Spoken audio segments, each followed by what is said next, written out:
Julio, el filósofo. La violencia, sea cual sea la forma en que se manifiesta, es un fracaso. Jean-Paul Sartre. Hola, soy Julio y hoy reflexionaremos sobre violencia en los videojuegos. Comenzamos. Podemos iniciar con la cita de Sartre, pero ¿en qué sentido hablamos de violencia en los videojuegos? Hoy este tema está en pie de debate. No es algo sencillo de abordar, sobre todo porque incluye dos elementos imperantes en nuestra sociedad. Por un lado, la violencia, que está enmarcando cada aspecto de nuestra cultura, a tal punto que ahora los docentes deben portar armas en nuestro vecino país, debido a la incesante violencia que se da. Y por otro lado, los videojuegos. Ese escape que en el siglo pasado era tan inocente y recreativo, y que hoy ha llegado a ser un negocio de millones de dólares. Un negocio que crece con la virtualidad y la calidad en las proyecciones digitales, ya sea en animación o en realidad virtual, incluso siendo una innovación en técnicas didácticas.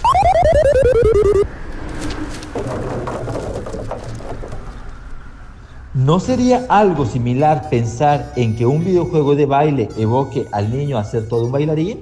Porque hay un gran sector de estos niños o adolescentes que presentan una personalidad diferente frente al juego y frente a la sociedad. Sería debatible considerar a Rousseau o a Maquiavelo sobre la naturaleza del ser y si esta naturaleza está influenciada por las acciones de un videojuego. Además, hay que considerar varios puntos. Estos dos aspectos juntos son una bomba de críticas. Pero antes de entrar en tema, señalemos algunos tipos de videojuegos. Tenemos videojuegos deportivos, de estrategia, de simulación y los videojuegos de acción. Estos son normalmente violentos. Hay quien cuestionará si todos los videojuegos producen el mismo efecto. ¿Es que acaso la violencia en los videojuegos produce o evoca al niño o adolescente a ser violento?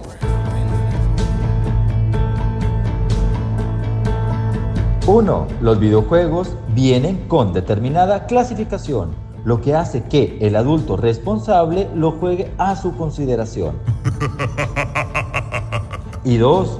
Si hablamos de niños y videojuegos, no hay que olvidar que existe una educación en el hogar que puede redirigir las acciones del niño.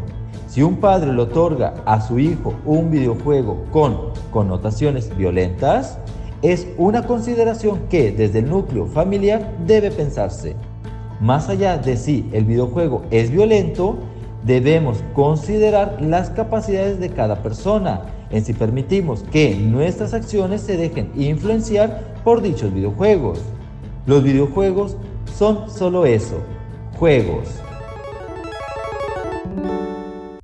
Hay suficientes artículos de investigación psicológica, social o científica que abordan el problema de la violencia en los videojuegos y la mayoría de estos señalan que hoy en día hasta un 97% de los adolescentes están en contacto con algún videojuego y al menos el 90% está relacionado con algún videojuego que incluya violencia. Por tanto, esto se ha vuelto una parte esencial de la identificación del adolescente, sea cual sea el videojuego. No hay una forma de describirse sin señalar este aspecto.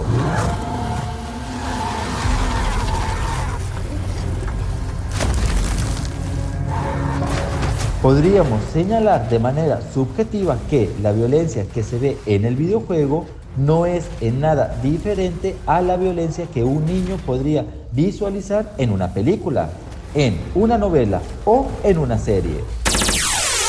Así que la violencia está siempre frente a nosotros y que llegue a estar en un videojuego y sea el adolescente o niño quien dirige al ente digital del videojuego en los actos violentos, a diferencia de un personaje de una película, podría ser el detonante del por qué es importante este tema. El hecho de que un videojuego contenga cierto grado de violencia no es motivo para que se señale como promotor de la misma. ¿Y tú, te atreverías a ir por el mundo aplastando tortugas?